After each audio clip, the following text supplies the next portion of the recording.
ஓம் சாந்தி. எல்லோரும் சந்தோஷமாக இருக்கிறீங்களா? எல்லோருக்கும் இனிய கிருஷ்ண ஜென்மாஷ்டமி நல்வாழ்த்துக்கள். ஸோ இந்த நேரத்தில் கிருஷ்ணரை பற்றிய நிறைய ரகசியம் அப்படின்னா யாருக்கும் தெரியாத விஷயம்னு அர்த்தம். அப்படி யாருக்கும் தெரியாத ரகசியம், நீங்கள் எந்த யூடியூப் வீடியோவில் போய் பார்த்தாலும் கிடைக்காத ரகசியத்தை நாம் இதில் வெளிப்படுத்த போகிறோம். ஸ்ரீகிருஷ்ணருடைய ஜென்மம் ஒரிஜினலாக கதையில் வந்த விஷயத்தை சொல்லலை. ஏன்னா கதையின் விஷயங்கள் இப்போ ராமர் பிறந்து 7000 வருஷம் ஆகுதா 1,00,00,000 வருஷம் ஆகுதான்ட்டு விவாதம் நடக்கிற மாதிரி இதுக்கும் வந்துடும். ஏன்னா அது கதை தான், அது நிஜம் கிடையாது. ஏன்னா நிஜத்தில் அப்படி இருந்தால் கிருஷ்ணர் பெண்களுடைய ஆடை எடுத்தது ஏன், 16,108 பெண்களை திருமணம் செஞ்சது, இந்த மாதிரி கேள்விகள் எல்லாமே அவரை நிந்தனைப்படுத்தக்கூடியதாக இருக்கும். கிருஷ்ணர் நிந்தனைக்குரியவர் கிடையாது. ஒரிஜினல் கிருஷ்ணரை பற்றி நம்ம பேசிகிட்டு இருக்கிறோம். கதையில் வந்த கிருஷ்ணர் கிடையாது. அந்த ஒரிஜினல் கிருஷ்ணர் உண்மையில் எப்போ பிறந்தார் அப்படின்னா, நாம் பார்க்குற கதையில் உள்ள கிருஷ்ணர் துவாபரயுகத்தில் பிறந்ததாக காட்டப்பட்டிருக்குது. ஆனால் அவர் துவாபரயுகத்தில் பிறக்கவில்லை. ஏன் பிறக்கலை? துவாபரயுகத்தில் பிறக்க வேண்டிய அவசியம் அவருக்கு இல்லை. ஏன் அப்படின்னா, இந்த காலச்சக்கரத்தில் பக்தி மார்க்கத்தில் உள்ள காலச்சக்கரத்துக்கு இது லட்சக்கணக்கான வருடம் சொல்லுவாங்க. ஆனால் கடவுள் நேரடியாக கொடுக்குற ஞானத்தில் இது வெறும் 5,000 வருடம் தான். இதில் முதல் பாதி சொர்க்கம், அடுத்த பாதி நரகம். ஸோ முதல் 2 யுகம் சொர்க்கம், சத்யுக திரேதாயுகம், துவாபரயுக கலியுகம் நரகம். இந்த சத்யுகத்தில் தான் கிருஷ்ணருடைய ராஜ்யம் நடக்குது. துவாபரயுகத்தில் தான் திரேதாயுகத்தில் தான் ராமருடைய ராஜ்யம் நடக்குது. அது கரெக்டாக சொல்லிட்டாங்க, திரேதாயுகத்தில் ராமர் வந்தார்ன்ட்டு. யுகம் மட்டும் கரெக்டு. ஆனால் அதில் காட்டப்பட்ட விஷயங்கள், அவருடைய மனைவியை கடத்திட்டு போனது, இதெல்லாம் சொர்க்கத்தில் நடக்குது. நரகத்தில் நடக்கிற விஷயம்.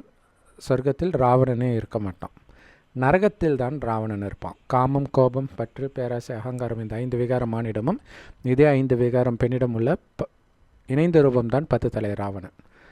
ஆத்மாக்கள் தான் சீதைகள். எல்லாருக்குள்ளேயும் இந்த விகாரம் இருக்கிறதுனால நம்மைத்தான் கடத்தி வச்சிட்டோம். எங்கே?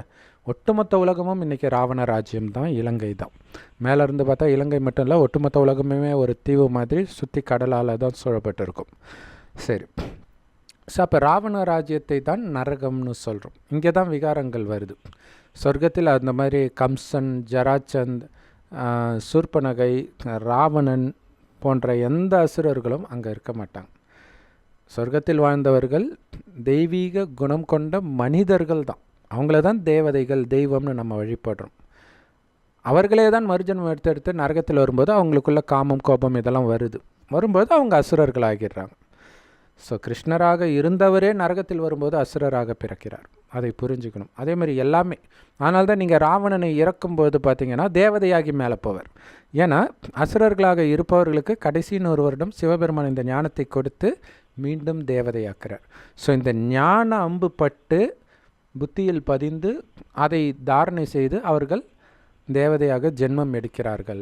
அப்படிங்கிறது தான். ஒவ்வொரு அசுரனையும் ராமர் கொலை பண்ணும்போது அல்லது கிருஷ்ணர் கொலை பண்ணும்போது அவங்க தேவதையாக போகிற மாதிரி தான் காட்டப்பட்டிருக்கும்.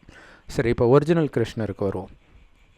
ஒரிஜினல் கிருஷ்ணருடைய ராஜ்யம் சத்தியுகத்தில் நடந்தாலும் அவர் பிறந்தது சத்தியுகத்தில் கிடையாது. ஸோ அதனால தான் நீங்கள் அந்த கதையில் கூட பார்த்திங்கன்னா இதோடைய நிழலாக அவர் பிறந்த இடம் வேறாகவும் வளர்ந்த இடம் வேறாகவும் காட்டப்பட்டிருக்கும். ஸோ பிறந்த உடனே அந்த இடத்த விட்டு வெளில வர மாதிரி காட்டுறாங்க இல்லையா? ஒரு ஜெயிலில் பிறக்கிற மாதிரி. ஜெயிலுன்றது இந்த கலியுகம் தான் ராவணனுடைய ஜெயில். இந்த 5 விகாரன்ற ஜெயிலில் எல்லாரும் சிக்கிட்டு இருக்கிறாங்க. அப்போ கலியுகம் அழிவதற்கு முன்பே அவர் பிறந்து விடுகிறார். ஆனாலும் கலியுகத்தில் பிறக்கலை. அப்போ எங்கே பிறக்கிறார் அப்படின்னா, இந்த கடைசி 100 வருடம் சிவபெருமான் அவருடைய இருப்பிடமாகிய பரந்தாமத்தை விட்டு வரார் இந்த ஞானத்தை கொடுப்பதற்கு. அவர் தான் கடவுள். அவர்கிட்ட ஞானத்தை பெற்று கிருஷ்ணராக மற்ற தேவதைகளாக நாம் தான் மாறுறோம். ஸோ இந்த கடைசி 100 வருடத்தை கடவுள் சங்கம யுகம் அப்படின்னு சொல்கிறார். இது சொர்க்கமும் கிடையாது, சொர்க்கமும் கிடையாது, நரகமும் கிடையாது. நரகத்திலிருந்து சொர்க்கத்துக்கு போகிறதுக்கு நாம் தயாராகிட்டு இருக்கிறோம். ஸோ இதோடைய நினைவாக தான் சிவனுடைய மகிமையை கிருஷ்ணருக்கு போட்டு ஒவ்வொரு அவதாரத்திலும், குறிப்பாக நரசிம்ம அவதாரத்தில், பகலும் இல்லாமல் இரவும் இல்லாத நேரத்தில் உன்னை கொல்வேன், உள்ளேயும் இல்லாமல் வெளியும் இல்லாமல் உன்னை கொல்வேன், இந்த மாதிரிலாம் நிறைய விஷயம் சொல்லப்பட்டிருக்கும். அதில் குறிப்பாக இந்த 2 விஷயம், உள்ள வெளியன்றது சொர்க்கத்துக்குள்ளேயும் கிடையாது, சொர்க்கத்துக்கு வெளியில் கலியுகமும் கிடையாது, 2த்துக்கும் இடையில், அதுதான் வாசல். அப்போ சொர்க்க வாசலில், அதனால தான் அந்த சொர்க்க வாசல் திறப்பு விழா அவ்வளோ முக்கியமான விஷயமாக இருக்குது. அந்த சொர்க்க வாசல் திறக்கும் விழா இங்கே நடக்குது, இந்த சங்கம யுகத்தில். இங்கே தான் கிருஷ்ணர் ஜென்மம் எடுக்கிறார். எப்போ எடுக்கிறார்னா, ஒரு வயோதிகர் உடலில் சிவபெருமான் வந்து இந்த ஞானத்தை கொடுக்கிறார். அவருக்கு பிரம்மான்னு பேர் வைக்கிறார். அந்த பிரம்மா யாருன்னா, சொர்க்கத்தில் கிருஷ்ணராக இருந்தவர் மறுஜென்மம் எடுத்து எடுத்து எடுத்து எடுத்து எடுத்து தான் யார் என்பதை அடுத்த ஜென்மத்தில் எல்லாரும் மறந்துடுவோம் இல்லையா? ஸோ கலியுகத்தின் இறுதியில் வரும்போது எல்லாத்தையும் மறந்து காமம், கோபம், பற்று, பேராசை, அகங்காரத்தில் மூழ்கி இருக்கும்போது அவர் உடலில் சிவன் வந்து ஞாபகப்படுத்துகிறார், நீ தான் சொர்க்கத்தில் ஸ்ரீ கிருஷ்ணராக, ஸ்ரீ நாராயணனாக ராஜ்யம் செஞ்ச அப்படின்னு சொல்லி மீண்டும் நீ அப்படி ஆகணும்னு இந்த ஞானத்தை கொடுக்குறார். எந்த ஞானத்தை? இந்த காலச்சக்கர ஞானத்தை. இதை தான் ஸ்வதர்ஷன சக்கரம், சுயமாகிய ஆத்மாவின் தரிசனம், 84 பிறவிகளின் தரிசன சக்கரம்னு அர்த்தம். பக்தியில் கூட சிவன் தான் ஸ்வதர்ஷன சக்கரத்தை கிருஷ்ணருக்கு கொடுத்ததாக காட்டப்பட்டிருக்கும். ஸோ இதோடைய நிழல் அதில் இருந்தாலும் அது இந்த சக்கரம். இந்த ஞானத்தை பெற்று தான் அவர் கிருஷ்ணராக ஆகிறார். மீண்டும் கிருஷ்ணராக இருந்தவர் பிரம்மாவாகிறாரு, அதாவது இறைவன் வந்த பிறகு அவருக்கு பிரம்மான் பேர் வைக்கிறாரு. ஸோ அவர் மீண்டும் கிருஷ்ணர் ஆகிறார். இதுதான் பார்த்திங்கன்னா 2 பேருக்கும் உள்ள தொடர்பை நிறைய பெருமாள் கோயிலில் பார்த்திங்கன்னா விஷ்ணு படுத்துட்டு இருப்பார், அவர் தொப்புலேருந்து தாமரை கொடி வரும், தாமரை மேலே விஷ்ணு இருப்பார். அப்போ படுத்துட்டு இருக்கிறது ஒன்று தூங்கும்போது படுப்பாங்க அல்லது இறக்கும்போது படுப்பாங்க. ஸோ ஆத்மா விழிப்பு நிலையில், நான் தான் தேவதைன்ற அந்த விழிப்பு நிலையில் நான் ஆத்மான்ற உணர்வில் இருக்கும் சொர்க்கத்தில், அது முக்கியம். ஆத்மா பூர்வமத்தில் நட்சத்திரம் மாதிரி ஜொலிக்குது, அதனால தான் இங்கே போட்டு வைக்கிற பழக்கம் இருக்குது. ஸோ அது கொஞ்சம் கொஞ்சமாக மறுஜென்மம் எடுத்து எடுத்து ஆத்மான்றதே மறந்துடுது. அப்போ இறந்த நிலை தான் அது. அந்த நேரத்தில் இறைவன் இந்த ஞானத்தை கொடுத்து எழுப்புறாரு. அதுதான் பைபிளில் உன்னை இறுதியில் கல்லறையிலிருந்து எழுப்புவேன். அவங்க சுடுகாட்டிலேருந்து எழுப்புவாங்கன்னு நினச்சிக்கிட்டாங்க, கிடையாது. ஆத்மான்றதை மறந்து இறந்த நிலையில் அல்லது உறங்கிய மயங்கிய நிலையில் இருக்கும்போது அதை எழுப்புறார். ஸோ அப்படி கிருஷ்ணருடைய ஆத்மா மயங்கிய நிலையில் இருக்கிறத தான் கிருஷ்ணர் படுத்துட்டு இருக்கிற மாதிரி, விஷ்ணு படுத்துட்டு இருக்கிற மாதிரி அவர் எழுப்பும்போது அவர் தொப்புலேருந்து அந்த அப்படியே மேலே போகுது தாமரை, அது மேலே விஷ்ணு இருக்கிறார். அப்போ அப்படி படுத்துட்டு இருக்கிறது எங்கன்னா கலியுகத்தில், கலியுக சாக்கடையில் மூழ்கி கிடக்கிறார். அதுதான் அத்திவரதர் அந்த சாக்கடையிலிருந்து அந்த குளத்துக்கு கீழே சேர்த்து கீழே இருந்து எடுப்பாங்க 40 வருஷத்துக்கு ஒரு தடவை. உண்மையில் 5000 வருடத்திற்கு ஒரு முறை இறைவன் நம்மை எடுத்து மீண்டும் நாராயணன் ஆக்குறார். இப்போ கிருஷ்ணர் தான் குழந்தையுடைய பேர். அவர் திருமணம் ஆகும்போது அவருடைய பேர் நாராயணன். 1ஆம் பல்லவன் 2ஆம் பல்லவன் மாதிரி வம்சமே 1ஆம் நாராயணன் 2ஆம் நாராயணன் 8 நாராயணன் இருப்பாங்க சத்தியுகத்தில். அதனால தான் அந்த 8 நாராயணன் திருமணம் பண்ணுற 8 பெண்களை அஷ்டலக்ஷ்மி, 8 லக்ஷ்மின்னு சொல்கிறோம். ஆனால் அஷ்ட நாராயணன் நம்ம யோசித்தோமா? இல்லை. சரி. ஸோ அப்போ கிருஷ்ணர் இங்கே பிறக்கிறார். அதாவது எப்போ இந்த ஞானத்தை அடையிறோமோ அப்போவே கிருஷ்ணராக பிறக்க ஆரம்பிக்கிறாருன்னு அர்த்தம். அட்லீஸ்ட் கர்ப்பத்தில் டிரான்ஸ்ஃபர்மேஷன் நடந்துட்டு இருக்குது. ஆனால் வெளியில் வரல. அந்த வெளியில் பிறக்கிறதுமே கூட சத்தியுகத்தில் பிறக்க மாட்டார், சத்தியுகம் உருவாவதற்கு முன்பே பிறந்துடுவார் இந்த சங்கம யுகத்திலே. ஸோ இதை இந்த சத்தியுக திரேதாயுகத்தை பிரம்மாவின் பகல்னும் துவாபர கலியுகத்தை பிரம்மாவின் இரவுன்னும் கீதையிலே, பக்தி மார்க்கத்தின் கீதையிலே சொல்லப்பட்டிருக்கும். ஆயுளை மட்டும் அவங்க லட்சக்கணக்கான வருடத்திற்கு சொல்லியிருப்பாங்க. ஈக்குவலாக 2500 வருடம் 2500 வருடம் தான். ஏன் பகல்னா அங்கே நான் தேவதை ஆத்மான்ற உணர்வில் இருப்பாங்க. ஆத்மான்றதை மறந்ததுனால அது இரவு. ஸோ இந்த கலியுக இரவில் பிறக்கலை, எழுப்பிட்டார். ஸோ ஆனால் விடியல. சொர்க்கம் உலகம் ஃபுல்லாக அப்படிப்பட்டவர்கள் இருக்கும்போது தான் விடிஞ்சிடுச்சின்னு அர்த்தம். ஒரு சிலர் சீக்கிரமாக எழுந்திருப்பாங்க இல்லையா? ஸோ அப்படி சீக்கிரமாக நம்மை எழுப்புறார் இறைவன். எல்லாருக்கும் ஞானத்தை கொடுத்தாலும் கோடியில் ஒருத்தர் தான் இந்த ஞானத்தை எடுக்கிறாங்க. ஸோ அவங்களுக்கு இது அமிர்த வேலை அல்லது பிரம்ம முகூர்த்தம். அதனால தான் பிரம்ம முகூர்த்தன்ற பேரே வருது. இந்த எல்லைக்கப்பாற்பட்ட இரவு பகலில் அது பிரம்ம முகூர்த்தம். அப்போவே கிருஷ்ணர் பிறந்து விடுகிறார். இரவில் பிறக்கலை, 12 மணிக்கு பிறக்கலை. ஏன்னா இரவில் சிவராத்திரி தான் இரவில் கொண்டாடுறது. இரவில் கலியுக இரவில் வரார். வந்த உடனே அது பகலாயிடுது, அது வேறு விஷயம். அப்போ கிருஷ்ணர் அமிர்த வேலையில் பிறக்கிறார், விடுவதற்கு கொஞ்சம் நேரம் முன்னாடி. அப்போ எப்போ சத்தியுகம் அப்படின்னா, இந்த கிருஷ்ணர் வளர்ந்து திருமணம் செய்கிறார் பார்த்தீங்களா, ராதையை திருமணம் செய்கிறார். திருமணத்திற்கு பிறகு அவங்க பேர் லக்ஷ்மி, இவருடைய பேர் நாராயணன். அப்போ எப்போ திருமணம் செய்து அந்த அரியணையில் உட்கார்றாங்களோ அன்னைக்கு தான் சத்தியுகத்தின் முதல் நாள். அதிலிருந்து கணக்கு பண்ணும்போது தான் 5000 வருட காலச்சக்கரம். ஆனால் நம்ம இப்போ இறந்ததை வச்சு இப்போ கணக்கு பண்ணிகிட்டு இருக்கிறோம். சரி, அப்போ கிருஷ்ணருடைய ஜென்மம் எங்கே எடுக்கப்படுது? சத்தியுகத்திலும் இல்லை, கலியுகத்திலும் இல்லை, ரெண்டுத்துக்கும் இடையில் இந்த சங்கமயுகத்தில் பிரம்ம முகூர்த்தத்தில் அவர் பிறக்கிறார் அப்படிங்கிறது ஒரு ரகசியம். சரி, அடுத்தது அவருடைய வாழ்க்கையில் நிறைய முக்கியமான விஷயங்கள் இருக்குது. நம்ம பக்தி மார்க்கத்தை வச்சு விளக்கத்தை கொடுப்போம். அதில் ராதையை கிருஷ்ணர் 2 பேரும் லவ் பண்ணுறாங்க. அடுத்தது கம்சன் இருக்கிற ஊருக்கு போன பிறகு திரும்ப ரிட்டர்ன் கிடையாது. ராதையை அவர் ஒரு வினாடி கூட நினைக்கிறதும் கிடையாது. இது எல்லாருக்கும் ஒரு புரியாத புதிராக இருக்கும். ஒரு அவர் நிறைய திருமணம் செய்வதற்கு பேர் போனவராக அதில் காட்டப்பட்டிருக்கு. அப்படி இருக்கும்போது ஏன் ராதையை மறந்தார் அப்படின்னு தோணும். இதுதான் அவர் ஒரு யோகி அப்படின்ட்டு அடிக்கடி சொல்லப்படும். அவர் யாருடைய நினைவிலும் இருப்பது கிடையாது. ஸோ இங்கே லவ் பண்ணதாக இதில் காட்டப்பட்டிருக்கே தவிர நிஜத்தில் பிரம்மாவிற்கு இந்த ஞானத்தை கொடுக்கிறார். அந்த பிரம்மாவே ஒரு வயோதிகர், 60 வயது இருக்கும்போது தான் சிவபெருமான் அவருக்குள்ளே பிரம்மான் பேரே வைக்கிறார். இப்போ பிரம்மாவுக்கு சமமாக இந்த ஞானத்தை, பிரம்மாவாய் வழியாக இந்த ஞானத்தை எல்லோருக்கும் சொன்னாலும் ஒரு சகோதரி பிரம்மாவுக்கு சமமாக ஆவாங்க. அவங்கள தான் பக்தி மார்க்கத்தில் சரஸ்வதின்னு சொல்கிறோம், பிரம்மாவுடைய மகள். ஆனால் பிரம்மாவுடைய மனைவின்னு வேறு தப்பாக கொடுத்துருப்பாங்க. ஸோ உண்மையில் மகள் தானே தவிர மனைவி கிடையாது. மனைவியாக அடுத்த ஜென்மத்தில் ஆகிறாங்க. ஏன்னா பிரம்மா கிருஷ்ணராக பிறக்கும்போது இந்த சரஸ்வதி தான் அங்கு ராதையாக பிறப்பாங்க. இதில் இன்னொரு ஆச்சரியம் என்னென்னா, இப்போவே இந்த கடைசி ஜென்மத்தில் அவங்களுடைய பேர் ராதை தான். அப்புறம் இந்த யஜ்யத்திற்கு வந்த பிறகு அவங்களுடைய பேரை எப்படி இவருக்கு பிரம்மான் பேர் வச்சாங்களோ அந்த மாதிரி சரஸ்வதின்னு கடவுள் சிவபெருமான் தான் மாற்றி வைக்கிறார்.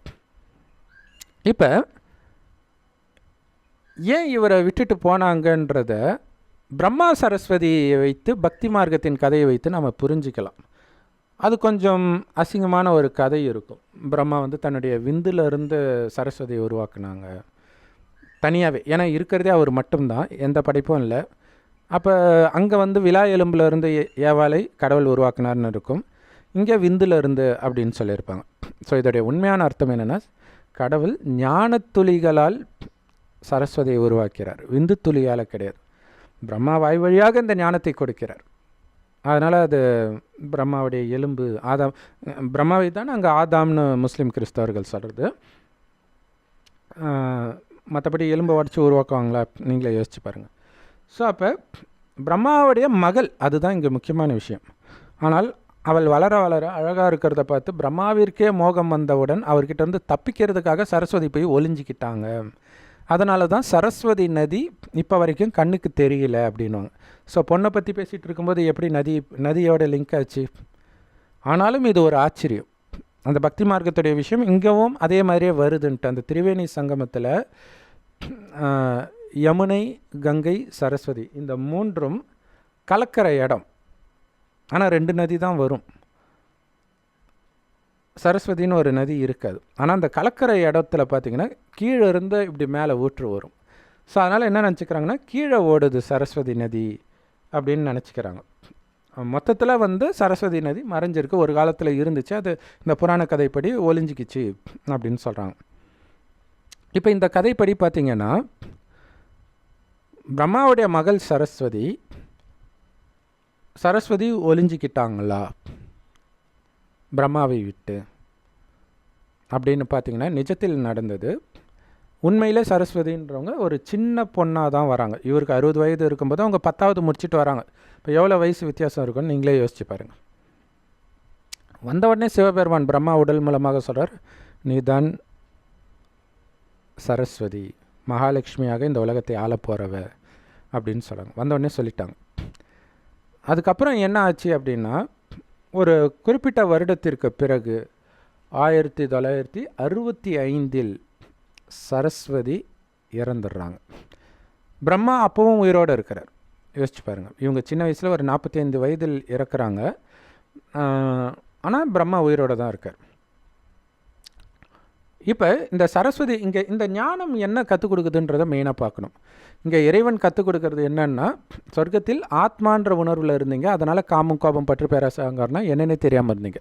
அதனால தான் இந்து மதத்தில் காமத்தில் பிறக்காமல் பாயசம் குடித்து பிறந்தாங்க, நெத்தியிலிருந்து பிறந்தாங்க, மந்திரத்தினால் பிறந்தாங்க, நெருப்பிலிருந்து பிறந்தாங்க, இப்படியெல்லாம் சொல்லப்பட்டிருக்கிறது. மொத்தத்தில் காமத்திலிருந்து பிறக்கலைன்றது தான் மெசேஜ். ஸோ அப்போ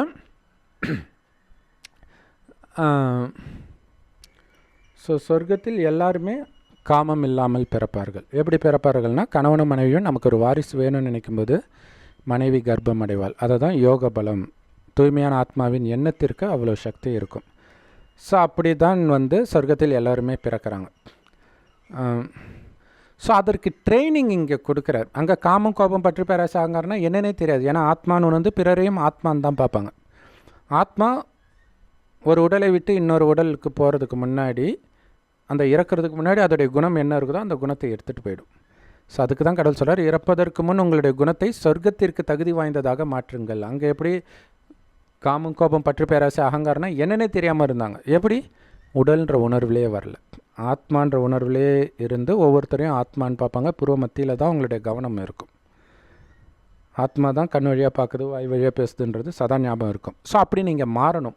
ஆனால் அந்த சக்தி இல்லை. காமம் கோபம் பற்று பேராசை அகங்காரம் புலனின்பத்தில் மூழ்கி அந்த சக்தியை நாம் இழந்துட்டோம். ஸோ அந்த சக்தியை மீண்டும் நாம் அடையிறதுக்கு தான் இறைவன் சொல்கிறாரு, ஆத்மான்னு ஆத்மாவின் தந்தை சிவ பரமாத்மாவை நினைவு செய்யுங்க. அவர் செம்பொன் நிறமான ஒளி உலகத்தில் நட்சத்திரம் மாதிரி இருக்கார். ஆத்மாக்களாக நாம் அங்கேருந்து தான் இந்த பூமிக்கு வந்தோம். உலகம் அழியும்போது மீண்டும் அங்கே தான் போவோம் உடலை விட்டு.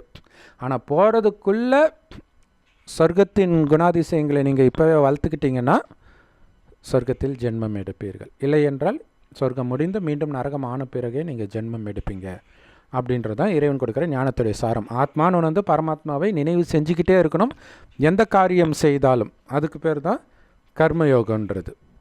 கைகள் காரியம் செய்தாலும் புத்தி இறைவனோடு இணைஞ்சிருக்கணும்.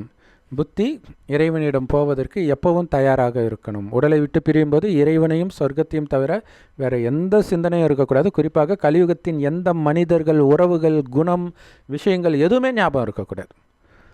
அப்படி வாழ்கிறார் ஸ்ரீகிருஷ்ணர் அந்த கதைப்படின்றதுனால தான் இங்கேருந்து ராதையை விட்டு போகும்போது மட்டும் இல்லை, குருகுல கல்வியை விட்டு அவர் வெளில வரும்போது கூட சுதாமன் கேட்பார், கிருஷ்ணர் ஜாலியாக நிற்பார். எல்லோரும் அழுதுட்டு இருப்பாங்க, ஐயோ நண்பர்களை விட்டு பிரிய போகிறோமேன்ட்டு. ஸோ அப்போ சுதாமனுக்கு பெஸ்ட் ஃப்ரெண்ட் கிருஷ்ணர் வேறு. கிருஷ்ணரை விட்டு பிரிய போகிறேன்னா அவர் அழுதுட்டுருப்பார். இவர் ஜாலியாக இருப்பார். என்னடா எப்படா போகலான்னு நின்றுட்டுருக்கிற நீன்னு அப்படின்ட்டு கேட்பார் சுதாமன். அது கிருஷ்ணர் சில விஷயங்களை சொல்லுவார். அதே மாதிரியே தான் இங்கேயும் ராதையை விட்டு போகும்போது அவர் ஜாலியாக தான் போகிறார். போனதுக்கப்புறம் அந்த சிந்தனையே வரல. காரணம் என்னென்னா, இறைவனுடைய நினைவில் இருக்கிறாரே தவிர இங்கே இருக்கக்கூடிய எந்த விஷயத்தின் நினைவிலும் அவர் இல்லை. அப்படிங்கிறதுனால தான் அவர் எத்தனை திருமணம் செய்தாலும் அவர் யோகியாக இருக்கிறார் அப்படின்னு சொல்லப்படுறது. உண்மையில் அவர் அத்தனை திருமணம்லாம் பண்ணலை. சொர்க்கத்தில் ஒருவனுக்கு ஒருத்தி தான் இருக்கும் எல்லாருக்குமே. ராமருக்கு மட்டும் இல்லை, கிருஷ்ணர், ராமரை விட கிருஷ்ணர் உயர்ந்தவர். ஏன்னா அதுக்கு முன்னாடி யுகத்திலே வரார். முன்னாடி யுகம் மிக உயர்ந்த யுகம். ஸோ அந்த யுகத்தில் என்ன நடந்துச்சுன்றதே சொல்லவே படலை பாருங்கள். ராமாயணம் திரேதாயுகம், துவாபர யுகத்தில் மகாபாரதம், இப்படி சொல்லி விட்டுட்டாங்க. சரி, இப்போ இந்த ஞானத்தை எடுத்துகிட்டு இருக்கும்போது நாங்கள் மம்மான்னு சொல்லுவோம் சரஸ்வதியை. மம்மானா ஹிந்தியில் அம்மான்னு அர்த்தம். பிரம்மாவை அப்பான்றோம், அதான் பாபான்னு சொல்கிறது. சரி, அப்போ அவங்க இறந்துடுறாங்க இல்லையா? அப்போ ஒருத்தவங்க சொல்கிறாங்க, ஏற்கனவே தெரியும் பிரம்மாவுக்கு அடுத்த ஜென்மத்தில் இவங்க தான் எனக்கு மனைவி ஆக போகிறாங்க. இப்போ ரொம்ப அழகாக இருப்பாங்க சின்ன வயசில் சேரும்பொழுது. அப்போ கூட இவருடைய மனம் அங்கே போய் லயிக்கக்கூடாது. இப்போவும் அழகாக தான் இருக்கிறாங்க, அடுத்த ஜென்மத்தில் பேரழகியாக இருக்க போகிறாங்கன்னும் பொழுது நம்மை அறியாமல் அந்த மனம் போகும் இல்லையா? ஸோ அப்படி போகாமல் இருக்கிறது தான் இவங்களுக்கு டெஸ்ட் பேப்பர். அதுக்காக தான் கடவுள் சொல்லிடுறார். அப்போ இறக்கும் பொழுது கூட ஒருத்தவங்க பாபா பாபா மம்மா இறந்துட்டாங்க அப்படின்னு சொல்லும்போது பிரம்மா சொல்கிறாரு, அதுக்கு என்ன, அவங்க சிவனுடைய மனைவி, சிவனை தேடி போயிட்டாங்க, இதுக்கு நான் எதுக்கு பதறணும், எதுக்கு பதறீங்க அப்படின்னு கேட்குறாரு. ஏன்னா இந்த ஜென்மத்தில் எப்படி ஒரு கணவனையே மனைவி நினச்சிட்ருப்பாலோ அந்த மாதிரி சிவனையே நினச்சிட்ருக்கனால நாம் இப்போ சிவனுடைய மனைவியாக இருக்கிறோம். அதனால தான் இந்து மந்திரத்தில், திருமண மந்திரத்தில் பார்த்திங்கன்னா முதலில் இவள் சிவனுக்கு மனைவியானால், பிறகு தேவதைகளுக்கு மனைவியானால் அப்படின்னு வரும். இதெல்லாம் இப்போத்தைய விஷயம். இப்போ சிவனுக்கு மனைவி ஆகிறோம், பிறகு தேவதைக்கு மனைவி ஆகிறோம். இப்போ பிரம்மா 1969 அதேமாரி சரீரத்தை விடுறார், இறக்கிறார். ஸோ சம்பூர்ணம் ஆன காரணத்தினால அவர் சூக்ஷ்மவதனத்திற்கு போகிறார். சம்பூர்ணம் அப்படின்னா கலியுகத்தின் அனைத்து குணத்திலிருந்தும் விடுபடுறார். காமம், கோபம் எல்லாத்திலிருந்தும், உடல்ன்ற உணர்விலிருந்தே மறந்து ஃபுல் ஆத்ம உணர்வில் சிவபரமாத்மாவை தவிர எந்த நினைவும் இல்லாத பொழுது அவர் சொர்க்கத்திற்கு வருவதற்கு தகுதி பெற்றுவிட்டார். ஆனால் சொர்க்கம் இன்னும் வரல. இதே பூமி தான் அழிந்து சொர்க்கமாக மாறணும். அதற்காகத்தான் கடவுள் சூக்ஷ்மலோகத்தையே படைக்கிறார். அங்கே பிரம்மா இருக்கிறார், இப்போவும் இருக்கிறார். அங்கேருந்து அடுத்தது வேறு ஒரு அம்மா உடம்புல பிரம்மாவும் சிவனும் சேர்ந்து இந்த ஞானத்தை முரளியை கொடுத்துட்டு இருப்பாங்க. அது எல்லா பிரம்மகுமாரிகள் ராஜயோக தியான நிலையத்திலும் முற்றிலும் இலவசமாக கிடைக்கும். ஒரு முரளியில் இந்த மம்மாவை பற்றி பாபா சொல்லும்போது, மம்மாவை நான் ஒலித்து வைத்திருக்கிறேன் அப்படின்னு சொல்கிறார். அவங்கள பற்றி கேட்கும்போது சொல்கிறார், நான் ஒலித்து வைத்திருக்கிறேன், அவங்க கடைசியில் தெரியும் அவங்களுடைய பாகம் அப்படின்னு சொல்கிறார். ஸோ சரஸ்வதி போய் ஒளிஞ்சிக்கல, கடவுள் ஒழிச்சு வச்சிருக்கிறேன் அப்படின்னு சொல்கிறார் இல்லையா. இறக்கிறது தானாக நடக்கிறது, எப்போ வேணாலும் நடக்கும். அதுக்கப்புறம் அவங்க என்ன ஆனாங்க, ஏன்னா எப்படியும் ஏதோ ஒரு சேவை பண்ணிகிட்ருப்பாங்க மறைமுகமாக. அது யாருன்றதை நான் கடைசியில் காட்டுறேன் அப்படின்னு கடவுள் சொல்கிறார். அப்போவும் இப்போ பிரம்மா ஒரு வினாடியில் எங்கே நினைத்தாலும் போக முடியும். இப்போவும் அவருக்கு மம்மாவுடைய ஞாபகம், அதாவது தனிப்பட்ட முறையில், அது யஜ்யத்தின் ரீதியாக மம்மாவை நினைக்கிறது வேறு. என்னுடைய துணைவி அப்படிங்கிற எண்ணம் கொஞ்சம் கூட அவருக்கு அங்கே வராமல் இருக்கணும். ஸோ அதுதான் கிருஷ்ணருக்கு அங்கே ராதையின் நினைவே இல்லாமல் அதுக்கப்புறம் அவர் வாழ்ந்ததாக காட்டப்படுறதுடைய உண்மையான அர்த்தம் இல்லையா. சுபத்ரை கிடையாது, இன்னொருத்தவங்க அவங்க பேர் டக்குன்னு தெரில, அவங்கள கடத்திட்டு திருமணம் செய்வார் கிருஷ்ணர். ஸோ அப்படி கடத்திட்டு திருமணம் செய்யக்கூடியவருக்கு ராதையை திருமணம் செய்ய முடியாதா என்ன? ஸோ அதை தான் புரிஞ்சுக்கணும். அந்த மாதிரி கடத்திட்டு வர்றதெல்லாம் அவருடைய வேலை இல்லை, அதெல்லாம் சிவன் பண்ணுற வேலை. அவருமே கடத்தலை, இறைவனுடைய ஞானத்தை கேட்டு ஈர்க்கப்பட்டு எல்லோரும் வராங்க. அந்த 16,108ன்றது சொர்க்கத்தில் வாழக்கூடிய ராஜா ராணிகளுடைய எண்ணிக்கை. சிறையிலிருந்து விடுவித்து அவர்களை கிருஷ்ணர் கல்யாணம் பண்ணதாக காட்டப்பட்டிருக்கும். எந்த சிறை? இந்த ராவணனுடைய சிறை. அங்கே நரகாசுரனுடைய சிறைன்னு காட்டியிருப்பாங்க. காமம், கோபம், பற்று, பேராசை, அகங்காரத்திலேருந்து விடுவிச்சு சொர்க்கத்தில் ராணிகளாக ராஜாக்களாக மாற்றுறாரு. அப்படிங்கிறத தான் அவர் கல்யாணம் பண்ணி ராணி ஆக்கினார் அப்படின்னு காட்டிட்டாங்க. இது உண்மையில் இந்த மகிமை சிவனுக்குரியது.